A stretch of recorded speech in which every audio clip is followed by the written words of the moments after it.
And so, the Holy Spirit can take your sluggish teleportation and transform it into speedy, universal movement, because it's something that's already the truth about you. And you could say, wow, the Holy Spirit has given me a capacity that I didn't have before. Wow, I must have been doing something right. I can't think of what it was in my spiritual path that triggered this sudden shift, but wow, I've been given something I didn't have before. No. Your divine capacity that you had been using in a limited fashion was uncovered in more of its fullness to you by the Holy Spirit. And so the Holy Spirit turned your so-called limitation to your advantage.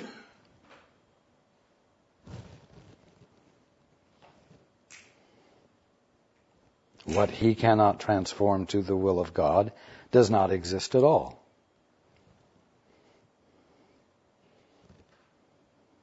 What He can transform to the will of God is something that is already true about you, that you're already utilizing, even though it's in a very limited fashion. Grandiosity is delusional because it is used to replace your grandeur. So what would grandiosity be? Well, grandiosity would be you not wanting to move so slowly, wanting to move faster, recognizing that the limitation was not legitimate. And so you, as a puny body that you think you are, begin to exercise and start going to track meets, and you get a trainer. And you work to break the 3-minute mile, or the 4-minute mile. Grandiosity is you as what you think you are, working from within the box, working within your current definition of yourself, and exceeding the physical limits that you seemed to be bound by. And yet, all you've done is rearrange something inside the box without stepping out of the box. You know? You might start opening yourself up to the fact that you are already levitating and teleporting by not trying to go from here to Paris or even here to the next room, but by going up a flight of stairs, expending less energy.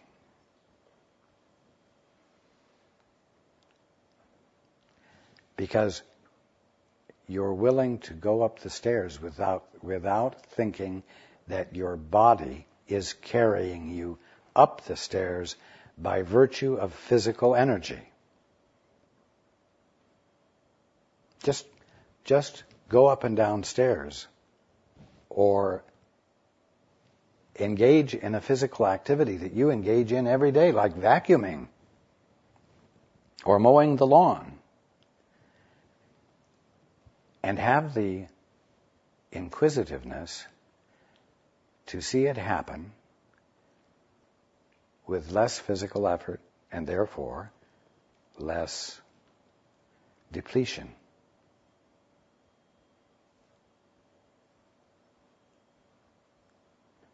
There are many creative ways to approach this, but you won't even do it if you think you're just a body, and divine capacities are for somewhere in the afterlife.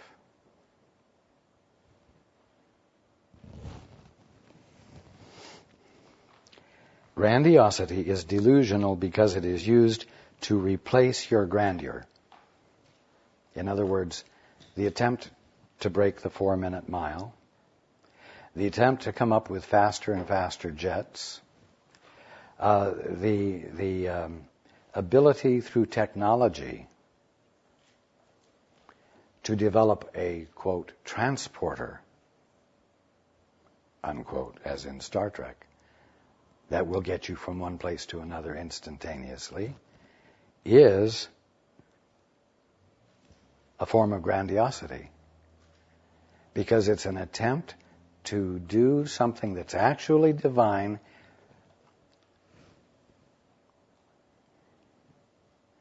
without engaging divinity in any way. Managing to accomplish something divine as a body that has nothing to do with God, and which someday, as they so sweetly say, when someday you lay it aside. Isn't that repulsive? Someday when you lay it aside.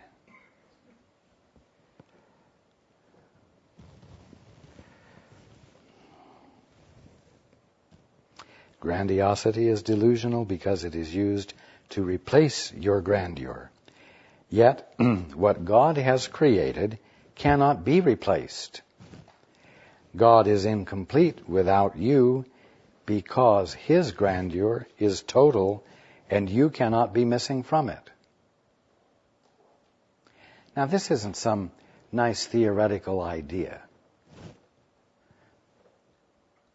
that His grandeur is total and you cannot be missing from it. For it to be theoretical, it would be like, well, yeah, but I know I'm in the mortal condition right now, but I also know that I'm held in the mind of God as what I truly am.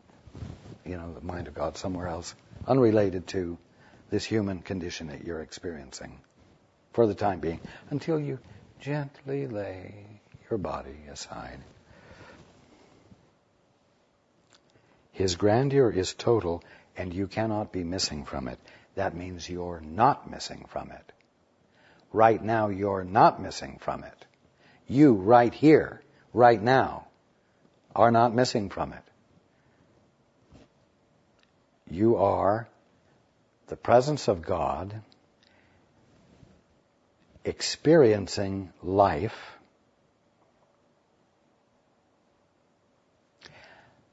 by means of divine capacities,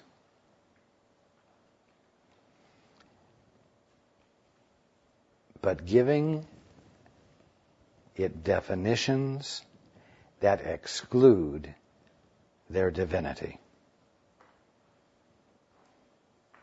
And thus rendering yourself unconscious of the full scope of your capacities. Well, I'm just an ego, you know. No, you're not. Well, I've got a lot to learn. No, you don't. The simplest, remember this, the simplest acts that you engage in employ divine capacities and nothing else.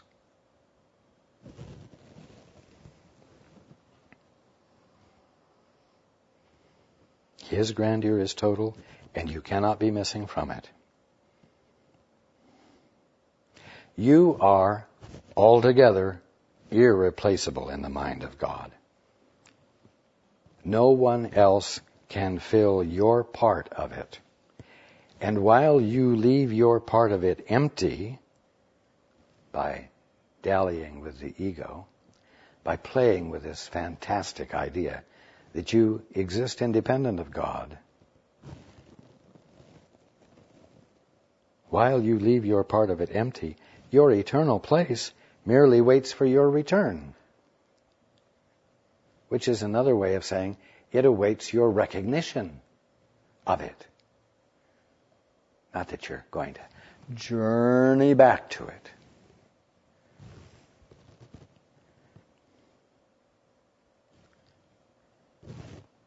God, through His voice, the voice for truth,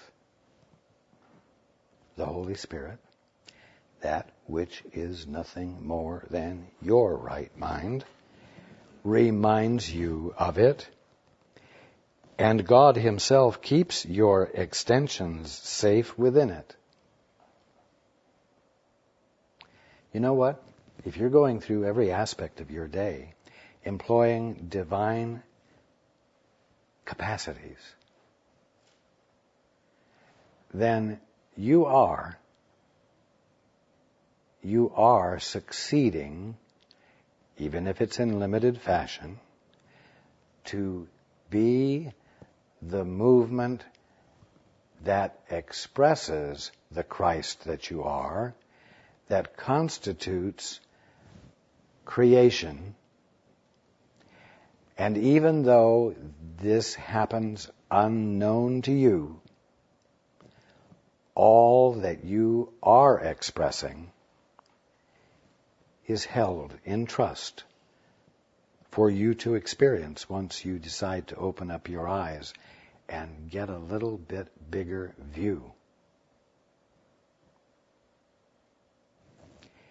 If you walk up the stairs as a body, getting tired because you're walking up the stairs, you are at the same time the ultimate, the Christ. The movement is levitation, teleportation, combined. And those divine capacities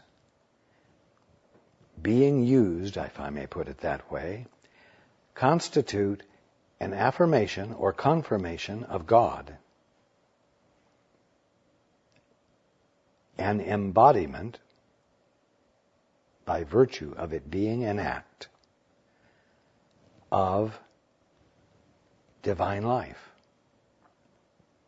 And that affirmation or confirmation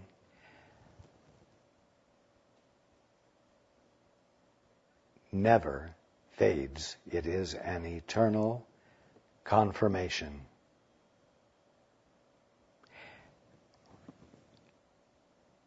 And the awareness of it will become yours when you stop this silly habit of thinking that right now you're not the ultimate.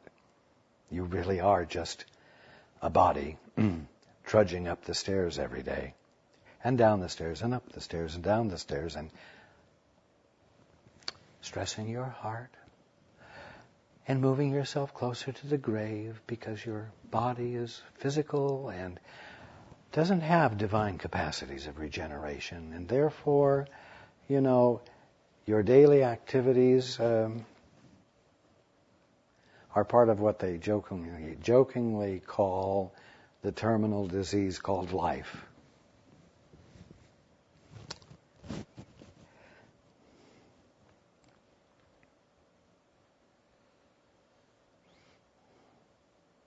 God, through His voice, reminds you of it, your eternal place in Him, and God Himself keeps your extensions safe within it. Yet you do not know them until you return to them. You cannot replace the kingdom. Well, why would it say that? Since when did any of you think you were engaged in replacing the kingdom? Well, you say that would be a very arrogant idea. But when you're insisting on calling the kingdom something else, called a physical universe that started from a big bang, that will slowly reach a point of ultimate expansion and then fall back on itself, and everything will cease to exist and start all over again. When you do that, you've replaced the kingdom with a different definition of it. And then you've replaced it further by believing your definition and making commitment to your definition. And in the process of all of this, you confirm further your ignorance of what it is and what you are. You cannot replace the kingdom. And I'm going to add, even though the human condition is evidence of the fact that you try. And continuing, you cannot replace yourself. But you've tried. You didn't know you were trying because, your parents taught you. Your physicists, your scientists teach you, your doctors teach you that you are a body. And here's how the body works, and here's what physics says about it. And for every expenditure of energy, there's a cost, and that cost must be replaced by food or medicine or oxygen or rest, you see. So you have been replacing yourself. But it says, you cannot replace the kingdom, and you cannot replace yourself. God, who knows your value, would not have it so, and so it is not so. Your value, in other words, the meaningfulness of your presence, is in God's mind, and therefore not in yours alone. You all do go around with a picture of your value, and you try to live your life so as to demonstrate more and more value, as more and more of your value, you see. But once again, that's a value created inside the box that doesn't exist. And it requires the mutual agreement of others to confirm in order for you to be able to believe it. Because after all, if they don't recognize your worth, you haven't demonstrated it yet. And therefore, because you haven't demonstrated it, it isn't valid. It isn't there yet. Your value, though, that's outside the box, that has nothing to do with the box, is in God's mind and therefore not in yours alone. The value of you that's in your mind is a mind you have fantasized, is a value you have fantasized. And so, yes, you have to arrive at a point where you abandon your personal evaluation of yourself. Some of you suffer from a valuation of yourself that is too great because it's not real.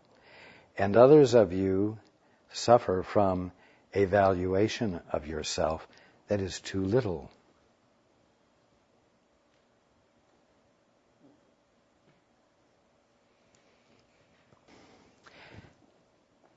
And either valuation, one that's inflated but not real, and one that is deflated, that is not real, is nonsense, is meaningless, is a big fat zero. So either evaluation that you apply to any evaluation you apply to yourself must be let go of. Your value is in God's mind, and therefore not in yours alone. You abandon the one that is in yours alone, and you just accept the fact that your value, your meaningfulness, is infinitely divine and divinely infinite, and it's held in place by God's determination of what you are. And the measurement He uses for His determination of you is what He is. And He knows that you are nothing less than what He is, because He is the one expressing you, being you. Continuing to accept yourself as God created you, and I'm going to add, as God sees you and determines you to be, cannot be arrogance, because it is the denial of arrogance. Do you see that? Arrogance is you inside a little box trying to be more of what you think you are but aren't. That's arrogance. Plain, pure, and simple. Not complicated. Not otherworldly.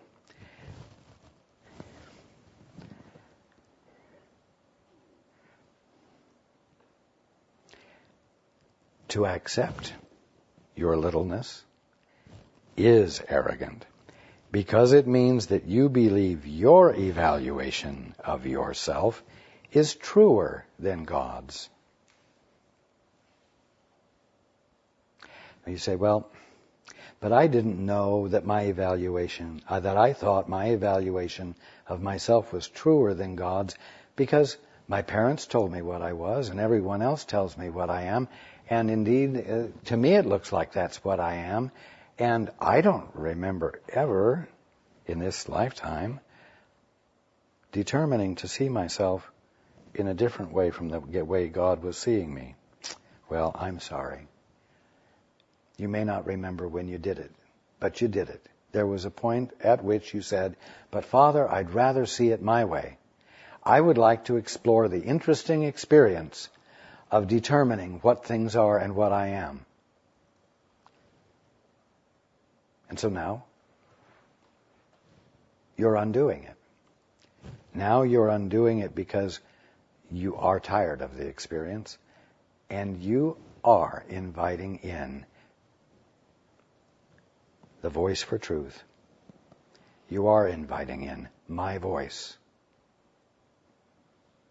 to tell it to you the way it is, so that you can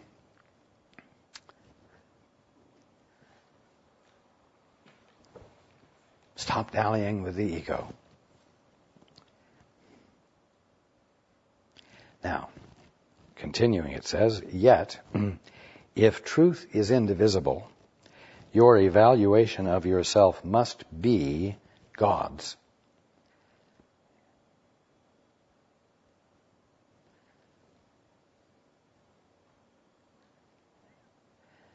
What that means is that the little you that doesn't really exist, in the little box that doesn't really exist,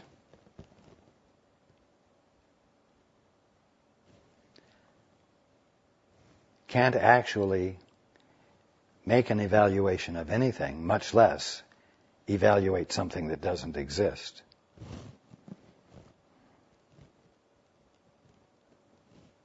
So what you call your evaluation of yourself is tinkling brass. It's nonsense. It therefore is nothing in actuality. And that's why you've got to not continue to value the definition you've made up. And because it's nothing, it means that God's will is still in place as a singularity, as the only thing going on. And you still are, right at this moment, the Christ, engaging in life by means of divine capacities and simply misinterpreting them. So if truth is indivisible, a singularity, your evaluation of yourself, the only evaluation that could constitute an actual evaluation, must be God's. There isn't any other evaluation that could be true. You're neither behind the point of perfection nor advancing toward it. You're at that point and must evaluate yourself therefrom. Must understand yourself therefrom. And that's what we're talking about today. We're talking about the fact that right now you are the Christ. This is the evaluation. And every act you engage in is an act employing divine capacities. You've just been interpreting them in an extremely limited way. Continuing, you did not establish your value, and it needs no defense. Nothing can attack it or prevail over it. It does not vary. It merely is.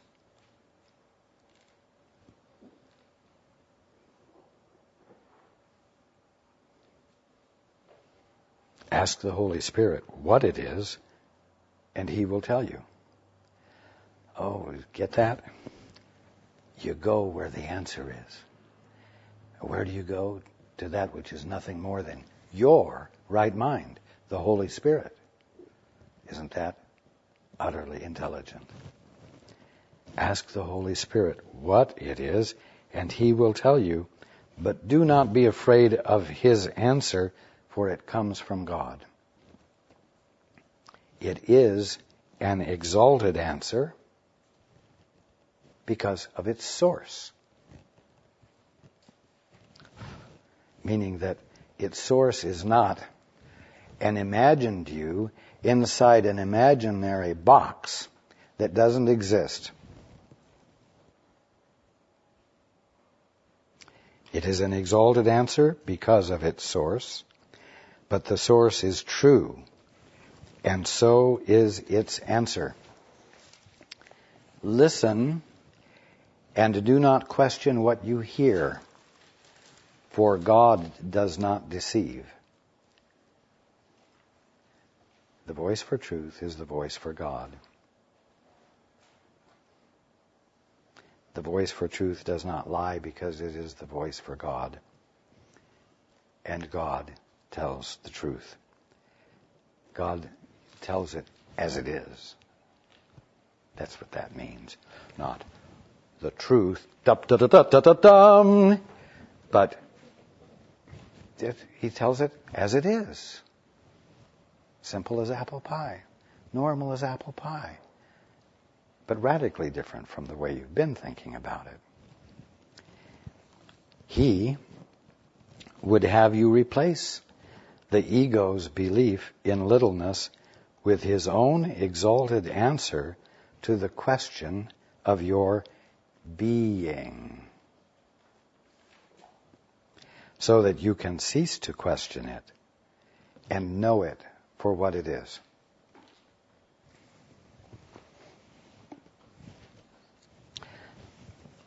You don't have to go far to find something as interesting as good science fiction.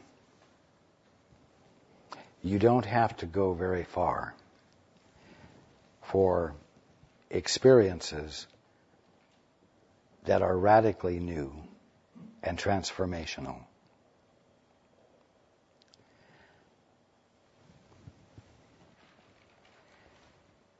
Everything you're experiencing is an experience in your mind.